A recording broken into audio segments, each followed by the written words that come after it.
colocar termómetros, dos, uno va a ser de bulbo seco y otro de bulbo húmedo, y de esa manera determinar las características del aire, como humedad específica, presión de vapor, humedad relativa, cómo cambian sus parámetros después de un proceso de compresión. Acá en la salida tenemos de igual manera unas fundas para colocar los termómetros. Bien, el compresor es accionado por un motor de corriente directa de velocidad variable, la cual se regula por medio de este rióstato. Vamos a seguir el circuito. Entonces, admisión, descarga, pasa al depósito y mediante el cierre de esa válvula que accioné ahorita, mantenemos el aire comprimido en el depósito. La práctica, si no se han hecho modificaciones, rutinariamente se ha hecho de esta forma. Entonces se almacena una determinada presión de aire en el depósito, y cuando ustedes consideren en un rango de 40 a 60 libras por pulgada cuadrada, van a abrir ligeramente la válvula, abrirla ligeramente para empezar a desalojar el aire. Esto es de tal manera de que lo que se está saliendo en la descarga sea lo mismo que se está admitiendo, o sea, tener condiciones de flujo estable para poder evaluar el flujo másico. Esto es que la lectura se mantenga constante. En ese rango de 40 a 60 libras, ustedes determinan en dónde, regulan la salida de la válvula y que la lectura se mantenga fija. Entonces, condiciones de flujo estable para evaluar el flujo máximo. Cuando abrimos esta válvula, el flujo pasa a través de este conducto. Internamente tenemos otro termopar para medir la temperatura del aire de salida. De esa manera, las temperaturas que he mencionado, la 1 que es de admisión, la 2 de descarga y la 3 que es del aire a la salida, se pueden observar en este instrumento. Moviendo la perilla, ahí tienen la letra A, tenemos la temperatura ambiente. La giran, van a tener la temperatura 1, 2 y 3. Entonces el flujo de aire es descargado y antes de ser desalojado pasa por una placa de orificio, o sea, se va a estrangular el flujo. Al estrangular el flujo se observa una caída de presión en este instrumento, que es una placa de orificio, el cual me va a servir para determinar el flujo másico mediante una fórmula donde va involucrado el coeficiente de descarga de ese orificio, el área del orificio y la densidad del fluido, que en este caso es el aire. Presiones. La presión que tengo aquí, la toma de presión es la presión 1, la presión del aire comprimido que va al depósito es la presión 2, la presión 1 se toma con un manómetro de cubeta y aquí está indicada, la presión 2 con un manómetro tipo Gordon.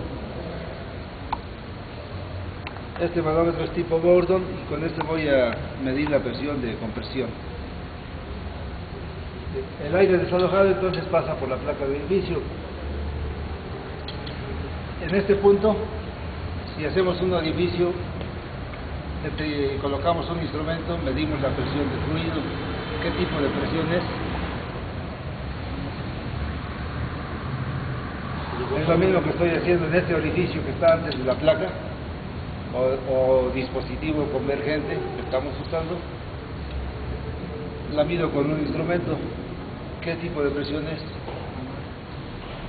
Es una presión manométrica porque le darle un manómetro, sí, de acuerdo, pero es la presión estática, o sea, es la presión que ejerce el fluido sobre las paredes del conducto en el cual circula. Entonces, la presión que tengo aquí le vamos a llamar presión 4. Se estrangula el flujo del aire hay una caída de presión. Después de la placa tengo otra toma de presión, la presión va a ser menor. Más adelante se recupera el valor de presión que tenía, digamos, en este punto. Entonces nada más esa caída de presión me va a servir para determinar el flujo másico del fluido. Este manómetro de cubeta también me va a medir el cambio de presión, delta P, o el diferencial de presión que existe aquí. En otras palabras, si yo conozco la presión que tengo aquí del fluido, la presión 3 es después de la placa, esa la leo directamente en este instrumento, ahí leo la presión 3. Conozco la presión 4, conozco la presión 3 inmediatamente después de la placa. Entonces tengo en la placa una toma de presión antes y después de ella y la medimos en este instrumento. El instrumento me va a dar la diferencia que hay entre las dos. No me está leyendo ni una ni otra, además es diferencial. Con ese diferencial ustedes pueden deducir cuál es el valor de la presión antes.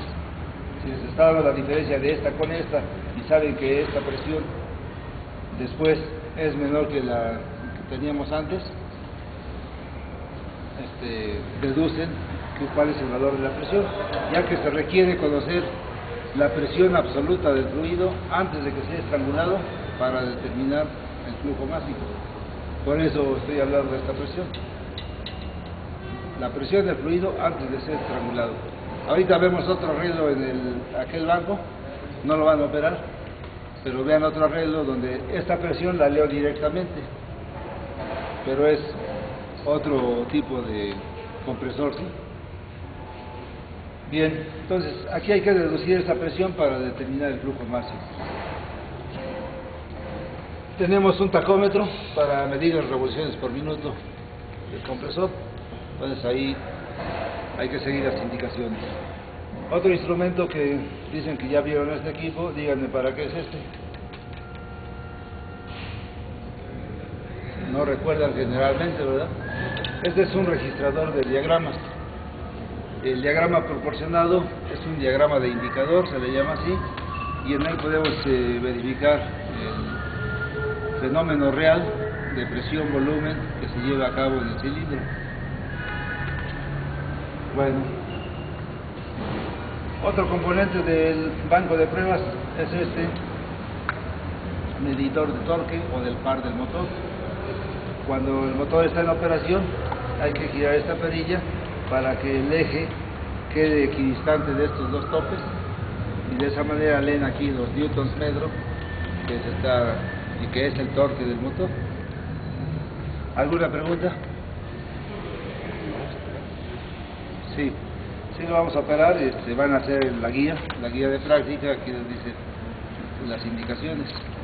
Nada más nos vamos a completar a observar el profesor Juan Manuel Velázquez y un servidor, Carlos Torres López. Vamos a estar observando que sigan la guía de práctica, para que no sea como dicen que en otros laboratorios que todo lo hace el maestro, que no nos dejan agarrar los equipos.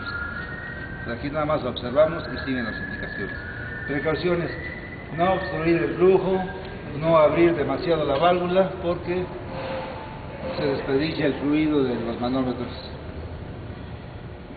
y es relativamente caro, ¿sí? No mucho. Bueno, de esa manera se hace la compresión del aire en este equipo.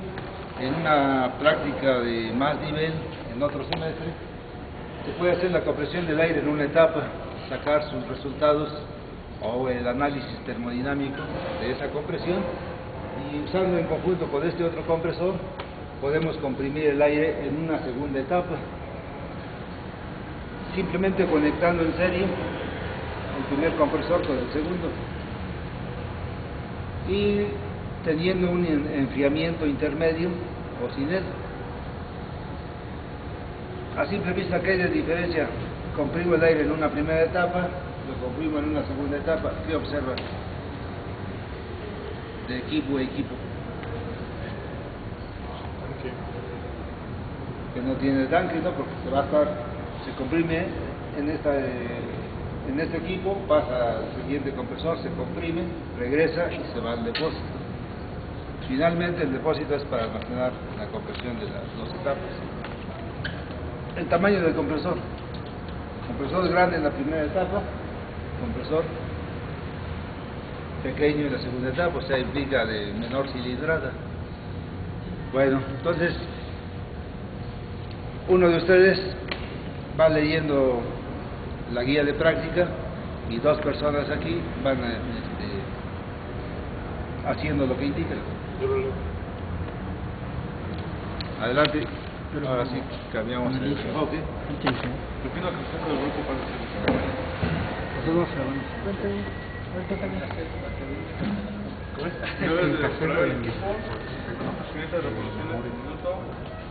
Mantengo trabajando al tiempo necesario para que acumulen de presión de 40 a 50.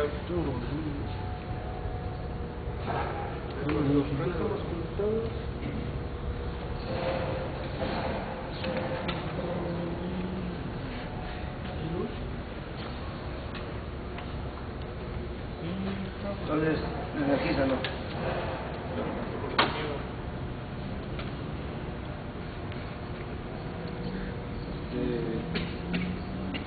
Acciona. ¿A qué valor? 500 revoluciones.